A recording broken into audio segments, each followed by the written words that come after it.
warahmatullahi wabarakatuh. Alhamdulillahirrabbilalamin. Assalatu wassalamu ala asyrafil anbiya wal mursalin Sayyidina Muhammadin wa ala alihi wa sahbihi ajmain, amma ba'du. Yang saya muliakan pengasuh Pondok Pesantren Zainul Hasan Genggong, yakni Kiai Haji Muhammad Hasan Mutawakil Allah SHMM. Dan yang saya muliakan Rektor Universitas Islam Zainul Hasan Genggong, yakni Bapak Abdul Aziz Wahab BAMAG. Dan yang saya hormati Dekan Fakultas Tadris Umum, yakni Ibu Wahyu Lestari MPD. Yang saya hormati Kaprodi Tadris Ilmu Pengetahuan Sosial, yakni Bapak Babul Bahrudin MPD. Pertama adalah latar belakang sosial. Karl Marx lahir pada tanggal 5 Mei tahun 1818 di Trier, Rhineland, Jerman. Karl Marx meninggal pada tanggal 14 Maret tahun 1883. Orang tuanya bernama Hendrik Marx dan Henita Phillips. Marx adalah seorang keturunan Yahudi yang berasal dari golongan Rabi. Ayahnya bernama asli Herzl yang merupakan keturunan dari Max Levy, golongan Rabi di Rhineland. Herzl bekerja sebagai pengacara di Trier dan dari kecil hidup sebagai seorang yang terdidik dalam tradisi Yahudi. Namun pada akhirnya dia memeluk agama Protestan. Sementara ibunya Henita Phillips adalah seorang anak dari keturunan Yahudi Hungaria yang menetap di Belanda. Marx muda mendaftarkan dirinya di Universitas Bonn di Fakultas Hukum yang kemudian pada akhir tahun 1836 dia meninggalkan Bonn dan pindah ke Universitas Berlin. Pada tahun 1837 Marx muda menikah dengan putri dari Westphalen yang bernama Jenny von Westphalen. Pada tahun 1841 Marx dipromosikan menjadi doktor di Universitas Jena. Nah, yang selanjutnya adalah konteks sosial. Pemikiran Karl Marx tidak terlepas dari konteks sosial yang meliputi situasi dan kondisi yang terjadi pada abad 18 dan 19, yaitu perkembangan industri sebagai dampak dan revolusi industri yang diawali di Inggris. Disebut revolusioner karena mampu merubah kapasitas produksi dari Inggris, Eropa, hingga Amerika Serikat. Dalam konteks ini, Marx melihat ada ketidakbesaran dalam masyarakat yang dijumpainya karena muncul ketidakadilan sehingga manusia seakan terasing dari dirinya sendiri dan lingkungannya. Keterasingan ini adalah dampak dari adanya hak milik pribadi atas alat-alat produksi. Hak milik atas alat-alat produksi ini menjadikan perbedaan kelas antara kelas atas dan kelas bawah. Nah, munculnya kelas-kelas sosial dan hak milik atas alat-alat produksi ini disebabkan karena adanya usaha manusia untuk mengamankan dan memperbaiki keadaan hidup. Usaha ini dilakukan dengan pembagian kerja yang semakin spesialis. Pembagian yang semakin spesialis ini yang akhirnya membuat perbedaan tajam antara hidup seorang yang berada di kelas atas karena dia menguasai alat-alat produksi sehingga tidak perlu bekerja tapi memperoleh penghasilan yang tinggi. Dan kelas bawah ketidakpilihan alat produksi memaksa kelas bawah atau pekerja keras untuk bertahan hidup.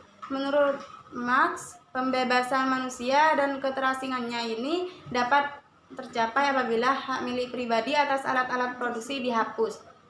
Dengan demikian terciptanya keadaan tanpa hak atas milik pribadi atau sosialisme. Nah, yang selanjutnya adalah konsep dan teori sosial historical materialis Karl Marx.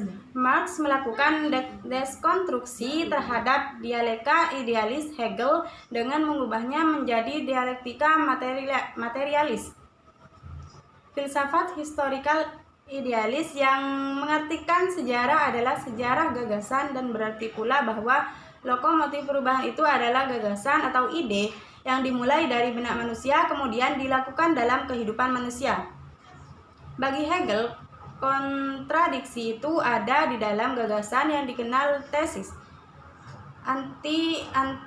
antilesis, dan sintetis, yang dikenal pula dengan dialektika. Menurut Hegel, masyarakat, alam, dan kesadaran selalu merupakan hasil dari kerjanya. Kontradiksi dalam suatu proses menciptakan diri secara berkesinambungan. Di setiap proses perubahan itu selalu ditandai oleh dua kelas yang saling berhadap, antara kelas penindas dan yang tidak ditindas. Nah, yang selanjutnya adalah konsep dan teori sosial historical materialis Karl Marx. Seiring berjalannya waktu akan terbentuk jaringan komunikasi dan terpusatnya para kaum proletar itu di daerah-daerah industri kota, sehingga menghasilkan kebersamaan di antara mereka dan pada akhirnya akan mengakibatkan meletusnya revolusi sosial. Meletusnya revolusi sosial ini akan membawa masyarakat menuju sistem ekonomi sosialis yang pada akhirnya akan membawa mereka pada komunisme. Usulan Marx tentang komunisme yang mengandalkan masyarakat tanpa kelas, tanpa kepemilikan individu, tanpa pembagian kerja, dan tanpa adanya paksaan, sebagaimana yang telah digambarkan di atas, merupakan utopia yang kelihatannya absurd. Masyarakat yang diharapkan dalam teori ini adalah terbentuknya masyarakat yang anggotanya dapat merasakan kebebasan dalam setiap pilihan hidupnya tanpa tertekan atau terbelenggu oleh faktor ekonomi. Dengan demikian, masyarakat dapat hidup berdampingan dengan rukun dan sejahtera. Dalam hal ini, Marx menawarkan komunisme sebagai solusi atau suatu jalan yang mengantarkan menuju muara akhir dan perjalanan sejarah manusia. Nah, yang selanjutnya adalah konsep dan teori sosial historical materialis Karl Marx. Pandangan teori menurut Karl Marx, dasar motivasi perilaku manusia yang bersumber pada materi atau ekonomi berkaitan dengan produksi unsur-unsur materi. Marx menganggap sistem ekonomi sebagai faktor terpenting dalam kehidupan. Ekonomi sebagai basis masyarakat yang menentukan segalanya, baik agama, moralitas, hukum, filsafat, politik, atau berbagai bentuk kesadaran manusia yang lain. Marx juga membagi masyarakat ke dalam dua kelompok, yaitu kaum borjuis dan kaum proletar. Meskipun jumlah kaum borjuis sedikit, tetapi karena mereka adalah pemilik modal atau pengusaha ekonomi, maka mereka mendominasi dalam kehidupan kaum proletar. Dengan kata lain, siapa yang mempunyai materi lebih banyak dan mampu bertahan dalam persaingan, mereka adalah yang berkuasa. Konsep pemikiran kapitalis itu menyebabkan kedua kaum tersebut, baik kaum proletar ataupun kaum borjuis, tidak bisa terlepas dari tekanan alienasi atau keterasingan pada dirinya dan lingkungan hidupnya. Solusi menurut Marx, kehidupan tanpa kelas. Menurut Marx, potensi bagi pencapaian individu terkait dengan aktivitas ekonomi atau produksi dari suatu masyarakat, khususnya kesempatan untuk bebas dalam masyarakat modern, hanya mungkin apabila sistem produksi berbasis kelas dihapuskan.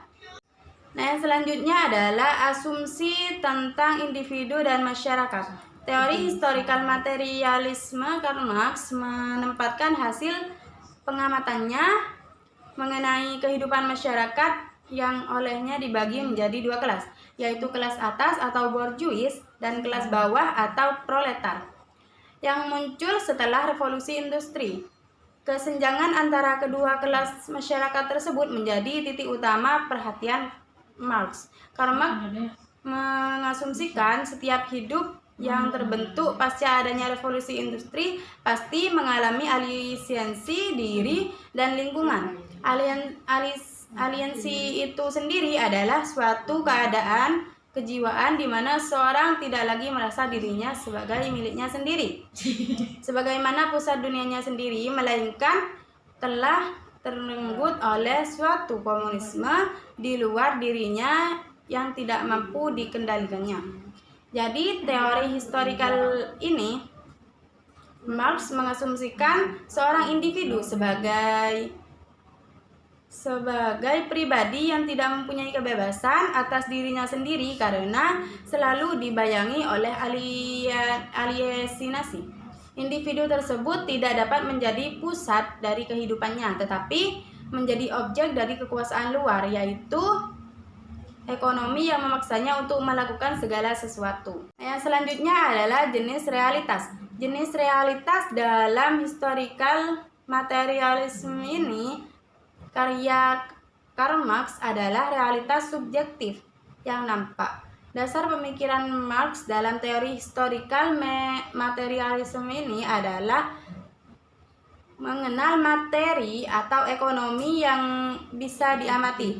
Sebagaimana diketahui, lahirnya teori ini berangkat dari filsafat, sosialisme, dan ekonomi. Marx berusaha untuk mengamati dan menganalisis kejadian yang ada di sekitarnya. Pada waktu itu yang menjadi perhatian utama Marx adalah tentang aliensi atau keterasingan kaum borjuis dan proletar yang muncul akibat adanya revolusi industri. Yang selanjutnya adalah metodologi yang digunakan. Teori historical materialism ini termasuk dalam penelitian kuantitatif. Menurut Marx, perkembangan sejarah dapat dijelaskan secara pasti dan ilmiah karena didasarkan pada sistem ekonomi yang nyata. Faktor ekonomi yang esensial dalam teori ini merupakan fakta sosial yang dapat diamati dan bersifat saintifik, sehingga dalam penelitiannya cenderung menggunakan metodologi kuantitatif. Di sini yang terakhir adalah mazhab. Teori historical materialisme Karl Marx merupakan bagian dari mazhab Gadalian. Dikatakan demikian karena dalam kajian historical materialism Marx menggunakan variabel ekonomi yang dapat dilakukan secara saintifik. Selain itu, hubungan antar variabel ilmu pengetahuan dapat berlangsung dalam ranah indrawi atau dapat diamati. Marx banyak terpengaruh oleh metode dialektika Hegel yang menganggap bahwa alam semesta itu mengalami perubahan terus-menerus secara dialektik. Cukup sekian yang bisa saya paparkan, kurang lebihnya mohon maaf. Wassalamualaikum warahmatullahi wabarakatuh.